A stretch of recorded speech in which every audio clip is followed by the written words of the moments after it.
una pequeña indagación de la construcción de un discurso acerca de la lectura del libro y la educación, o la educación, el libro y la lectura.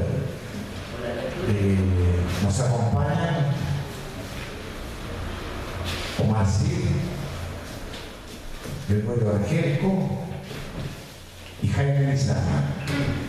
¿Por qué han ido disminuyendo los índices de lectura en Chile?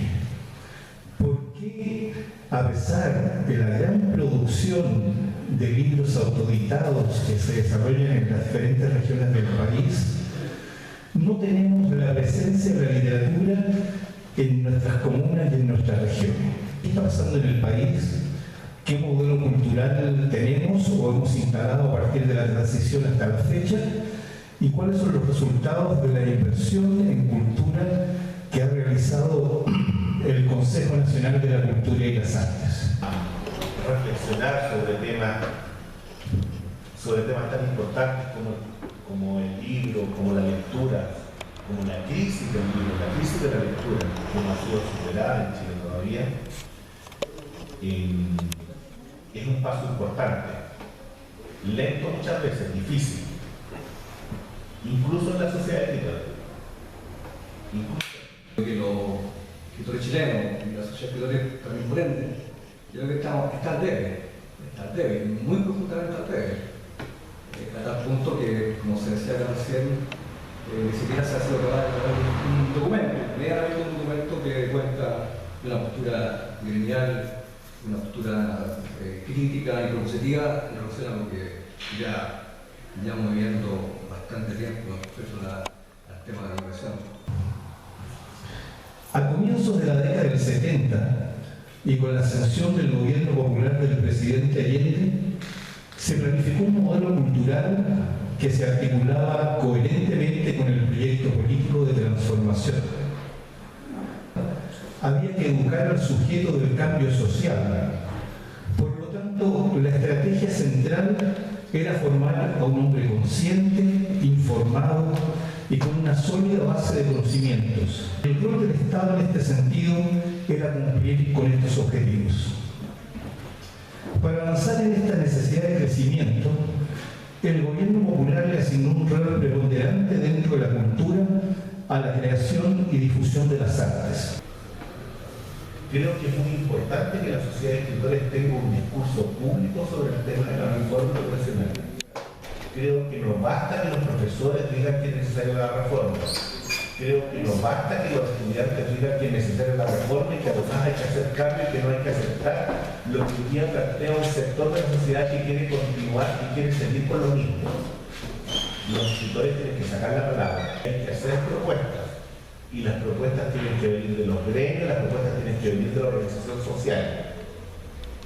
Si no es de ahí, sencillamente no hay ninguna posibilidad de incidir en las políticas del Estado. Desde esa perspectiva, entonces, uno de los hechos relevantes es juntarnos como trabajadores de la cultura para reflexionar sobre el ambiente sociocultural en que nos desenvolvemos. Por ejemplo, existe un 44% de analfabetismo funcional en la comprensión de texto, un 42% en documentos y un 51% en temas cuantitativos. Si a ello se suma que un 84% de los chilenos no entiende lo que lee y que un 65% de las personas con estudios profesionales tiene dificultades en entender documentos sencillos, y de ellos un 27% se encuentran catalogados como analfabetos funcionales, ninguna institución educacional chilena puede salir bien parada y pretender lavarse las manos. No podría ser otra que la que se establece entre el propósito ciudadano de la meritocracia versus la estructura patrimonial que ordena y determina el comportamiento de nuestra élite. Tanto a la vista que ambas son fuerzas claramente contrapuestas. La primera, la meritocracia, es un impulso, es un activo que se funda en la movilidad, en la transformación, en la posibilidad de que las cosas puedan ser diferentes, en que el mundo requiere de cambios y puede ser cambiado. En otras palabras, se trata de un hecho social, en completa consonancia con la movilidad, y y propiciada por el progreso y la dinámica de una sociedad abierta, y no por el patrimonio asegurado de la cuna o de la familia. Por el contrario, el reto más propio de las élites es exactamente lo opuesto. Su impulso y la fuerza deviene de la tradición, de los lazos, de la concatenación de todos los intereses cruzados que constituye eso que llamamos red social. Precisamente uno de los elementos de su cohesión social granítica es ese rango o de aureola de sacralidad que embarga contra todo lo que huela a laicismo, a derechos individuales y prácticas libertarias. Esta supuesta sacralidad, está claro, tiene su origen en su alianza con lo religioso, en particular su concubinato con la Iglesia Católica, su praxis supuestamente depositaria de la verdad, revelada, la moralidad y las buenas costumbres. Cabe hacer mención a los numerosos centros de estudios de las universidades, la multiplicación de los centros culturales en las comunas de todo el país, la integración del pueblo que organizado participaba en política, leía, analizaba. Me detendré en la editorial que mantuvo. Desde sus inicios, este proyecto se preocupó con intención en publicar y difundir todos los géneros literarios con ediciones que promediaban los 100.000 ejemplares. Agréguese la creación de un espacio con los clásicos del pensamiento social, los mini libros con cuentos y novelas breves de grandes autores nacionales y universales. Esta matriz social sacra, por su propio origen, tiende naturalmente hacia el status quo, la conservación o la preservación de los privilegios que se derivan de ese hecho social y cultural chileno, que historiográficamente suelen asociarse a la tradición y a los reclamados valores superiores de la nación, bajo el paradigma de aquello que se ha denominado la movilidad social. Gran parte de la construcción de nuestra clase media y luchada tiene que ver con ese ethos de origen secular, el que no se haya asociado a ningún principio que esté más allá de la sociedad misma y de sus procesos materiales, es decir, que no ha requerido la apelación a lo sobrenatural, a lo sagrado, a la legitimización de sus conquistas simbólicas y materiales. Se trata, como decíamos, de un ethos que está en el corazón de la construcción cultural chilena y no de una mera regalía o subsidio del Estado a los ciudadanos. Asociado a la movilidad social que hacemos referencia, este constructo se encuentra en las antípodas del empuje individual mercantil, el cual ha adquirido su propia y singular aureola, la ideología del emprendimiento. Este trabajo comparado es del año 1998 y 2013. ¿Y qué nos muestra? Que los avances son mínimos. Que el 80% de la población chilena está por debajo de las competencias básicas que necesita un adulto para poder desempeñarse en la vida laboral. ¿Quiénes eran los encuestados de 1998 en este trabajo? Los hijos del proceso de municipalización, de las políticas restrictivas de la dictadura y de los inicios del proceso democrático. ¿Quiénes son los entrevistados del año 2013? Son la consecuencia de las correcciones impuestas por las políticas de los gobiernos de la concertación. En términos pedagógicos, ¿qué significa esto? Que la única explicación posible es la del fracaso en el proceso de alfabetización de la educación formal. Porque si hay algo que caracteriza a esta educación es la enseñanza de la lectura y la escritura en los primeros años. Si no se lee y no se escribe bien, se carece del desarrollo de las competencias básicas de la comunicación humana. En cada hogar, o en casi todos, nos encontrábamos con una biblioteca básica que daba cuenta de que el proyecto ideado se plasmaba en la realidad de las ciudades con un alto impacto social. Sin duda, en estas circunstancias, los índices de lectura daban sus frutos, lo que benefició a toda una generación, de la cual me siento partícipe. Pero el ocaso de esta experiencia fue siniestra, y el gobierno de transición al socialismo cayó cruentamente con el golpe de Estado y la instauración de la dictadura militar. Se conculcaron todas las libertades, incluidas la libertad política y la libertad de expresión. El libro se convirtió en un objeto subversivo y sospechoso. Por su parte, los medios de prensa dieron cuenta, a través de imágenes fotográficas y audiovisuales, de enormes pilas donde se incineraban el conocimiento y la creación literaria de numerosos autores. Chile se oscureció y las consecuencias en este ámbito fueron lapidarias para el fomento de la lectura. Segunda precisión. Según un estudio de la Fundación La Fuente, la lectura de libros se asocia fuertemente al nivel socioeconómico de las personas. A mayor nivel socioeconómico, mayor es la proporción de lectores. Es así como el 72% de los hogares chilenos encuestados, el 72% de los hogares encuestados no se compran libros nunca o casi nunca. Y en el 67% de los hogares encuestados no se ha comprado ningún libro en los últimos 12 meses. Y de los libros comprados, un 43% se ha adquirido en librerías. El resto se ha adquirido en la calle, 14%. Libros usados, 13%. Ferias persas, un 10%. Y otros lugares como kioscos, supermercados y fotocopias, otro porcentaje. En este mismo estudio se dice que el 71% de los chilenos considera caro o muy caro el precio de los libros. En una sociedad que ideológicamente ha propiciado la devastación de la educación pública, que ha dado un cambio carta de ciudadanía al imperativo categórico de la construcción individualista, el sentido de lo meritocrático lo pasa de ser un puro juego de palabras o un chiste de mal gusto. En palabras más sencillas, la meritocracia es un proceso social y cultural que involucra el punto de la sociedad y no solamente al puro empuje o al ñeque personal de los individuos tomados de forma aislada. Aquí se localiza precisamente el doble juego de una visión fracturada o cínica de la modernidad, que por un lado no pierde de vista el etos patrimonial de los valores y de los intereses de un sector social y económicamente dominante, y por otro lado incluye la práctica y el discurso individualista con el paradigma moderno de la nueva forma de relacionarse con el Estado y el mercado, bajo la farsa y zona práctica llamada emprendimiento. Esto al postre pareciera ser uno de los mayores presupuestos, mantener a toda costa y contra toda posibilidad de reforma el status quo y su red social excluyente y racista. En nombre de la moral y las buenas costumbres, desaparecieron las obras de Freud y de Fromm. Los ejemplos se pueden multiplicar por cientos. En los últimos años de esta tragedia, la sociedad civil organizada en distintos grupos incorporó la literatura y las artes al proceso de resistencia y a la lucha por la recuperación de la democracia.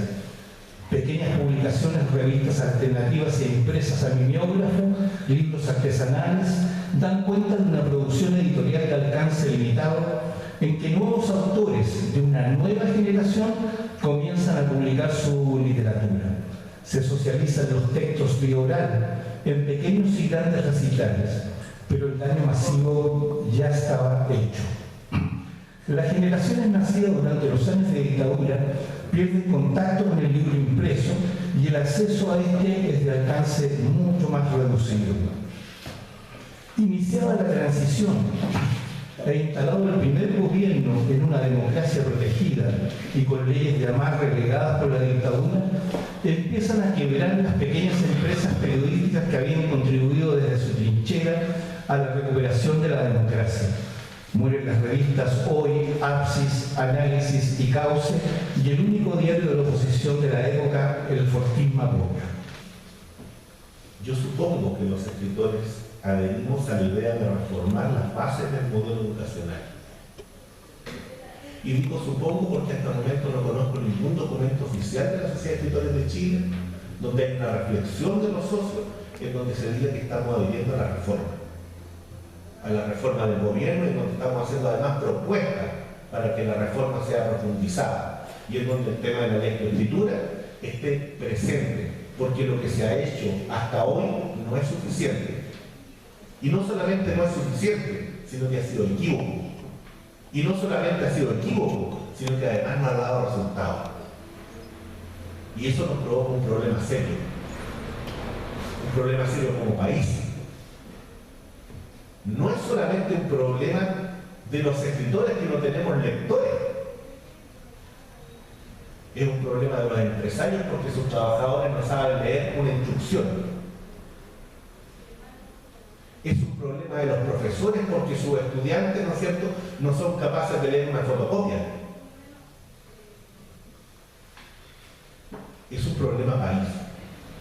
Aquí los únicos que están ganando en este momento, bajo este modelo educativo fracasado, son nada más y nada menos que los sostenedores. En el fondo se trata de instituciones que solo tienen como fin el lucro, el manejo de recursos, o la distribución de patrimonios entre los propietarios sostenedores y los financistas, todo gracias a los altos costos de matrículas y aranceles que pagan religiosamente los estudiantes privatizados. La educación superior, en tanto, otro holding más, es una área también de profunda penetración ideológica, tanto así que la visión hegemónica y casi pornográfica de la derecha chilena la ha puesto en el centro de sus objetivos, su privilegiado campo de batalla, a partir del hecho cínico de que todos pueden acceder ahora a la educación superior, independientemente de la secundaria media, que la educación media o secundaria haya sido el mayor de los fraudes para la mayoría de la clase trabajadora. En gran medida, esto solo ha sido posible gracias a la profunda socavación de la educación pública, llevado a cabo por moros y cristianos, sin importar las consecuencias sociales y éticas de este verdadero saqueo de la República, como lo llamaría María Olivia Monkeberg. Como si esta supuesta clase media tuviera un sentido republicano, tuviera verdaderamente un sentido meritocrático, la circunstancia que se trata de una mera clase profundamente aspiracional, producto de más de 30 años bajo la tutela de un Estado subsidiario y de una sociedad solo movilizada por el consumo, hija predilecta del marketing, la descentralización y la jibarización del Estado republicano, no podría estar aliada teóricamente al Estado público, pues huérfana absoluta de la meritocracia y de una educación decente, ha transitado, hecho suya, su propia privatización.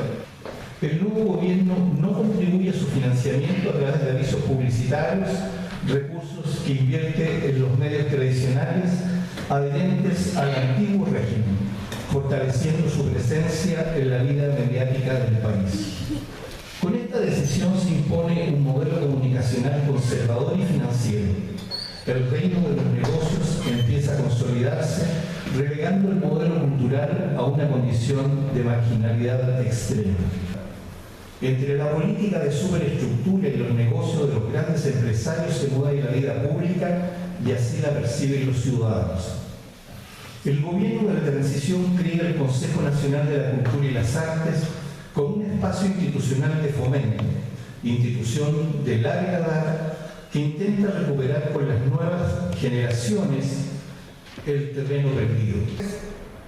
Esta situación nos condena a una exclusión más profunda que la del propio modelo económico vigente, donde la producción individual está mediada por el concepto de mercancía y por tanto por los avatares del mercado, cuestión que corrige en parte el Estado con su política cultural de financiamiento a los creadores, pero donde se corre el riesgo de ser transformados en clientes frecuentes de los gobiernos de turno y por tanto vivir en una especie de travestismo cuyo único fin es no quedar mal con nadie. En el momento que los estudiantes secundarios lograron que la sociedad y la ciudadanía abrieran los ojos después de años de conformismo y ceguera social. Por eso mismo, en una sociedad tan elitaria como la nuestra, el conflicto entre el patrimonio y los intereses creados, por una parte, y la posibilidad de ampliar o democratizarlo, o de modernizar las cuotas de poder o de influencias en grupos sociales subalternos, por otra, son prácticamente nulas. Esto demuestra que estamos muy al debe de cualquier democratización o reforma social medianamente genuina, en tanto no seamos capaces de develar o transparentar el desplegado curso de intereses, de influencias y de poder que atraviesan todas las esferas de la sociedad chilena. Y después de 20 años, los síntomas de la enfermedad no son recuperados por los antídotos empleados.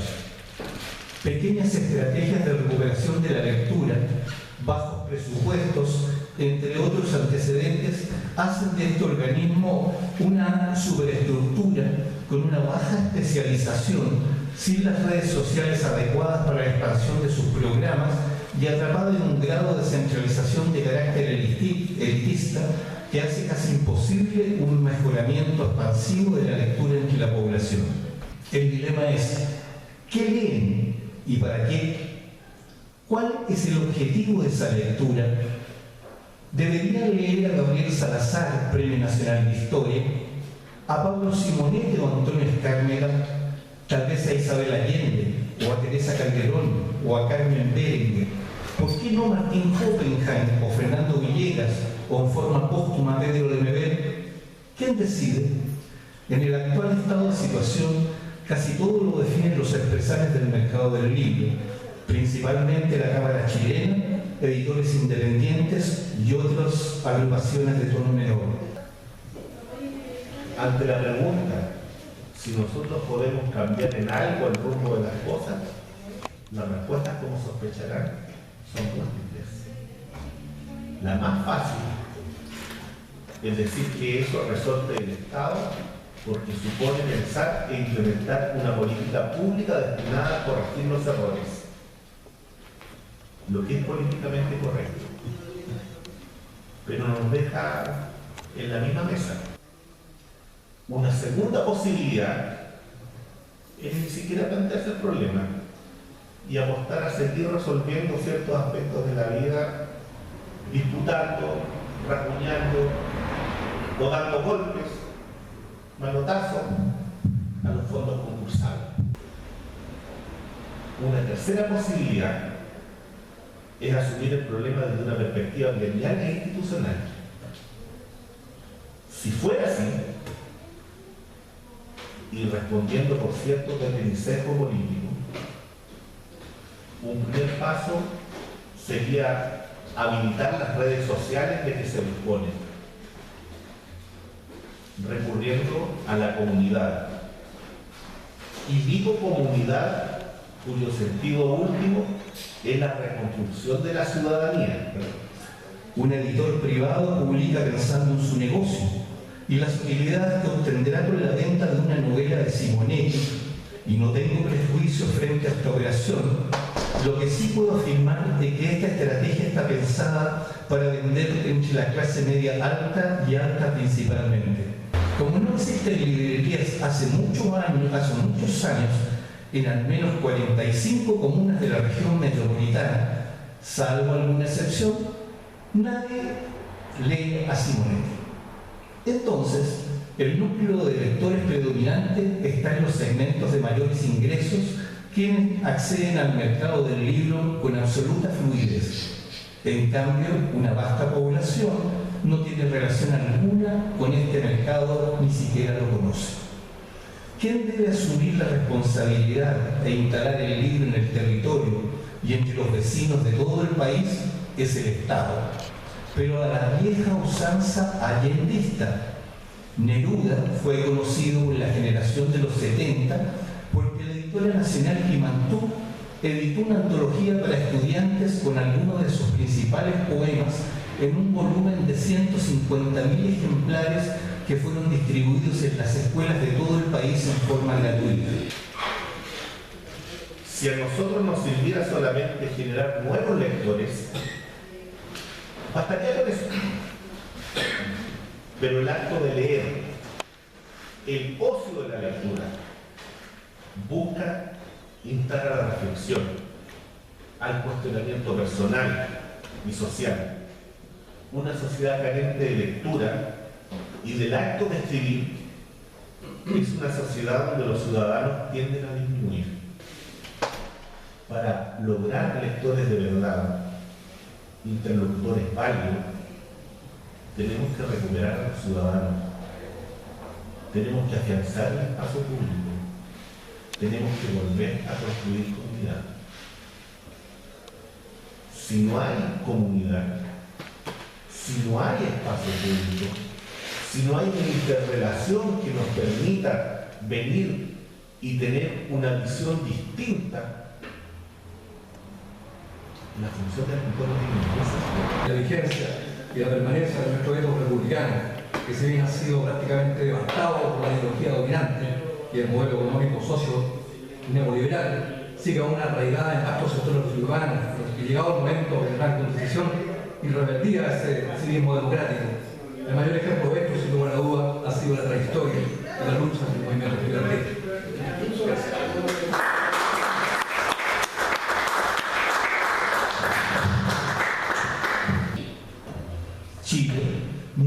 posee hoy un modelo cultural coherente.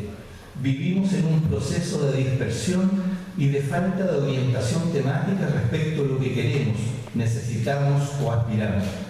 El país carece de espíritu.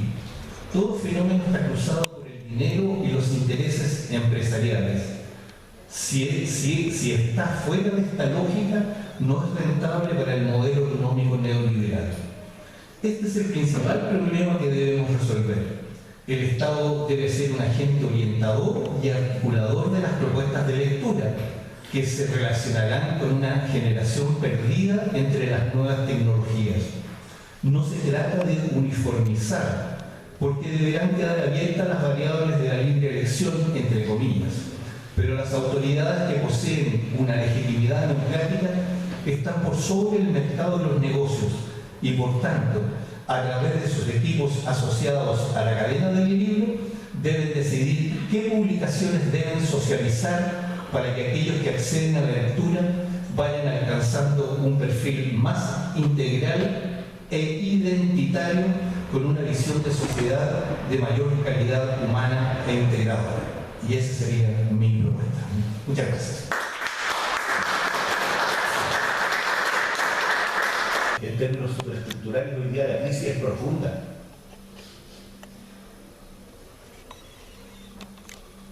Hoy día, el acto de leer y el acto de escribir es un lujo. Y paga el precio del lujo. Paga el precio del lujo porque se paga por un taller para escribir. Paga el precio del lujo porque hay que pagar el IVA del libro.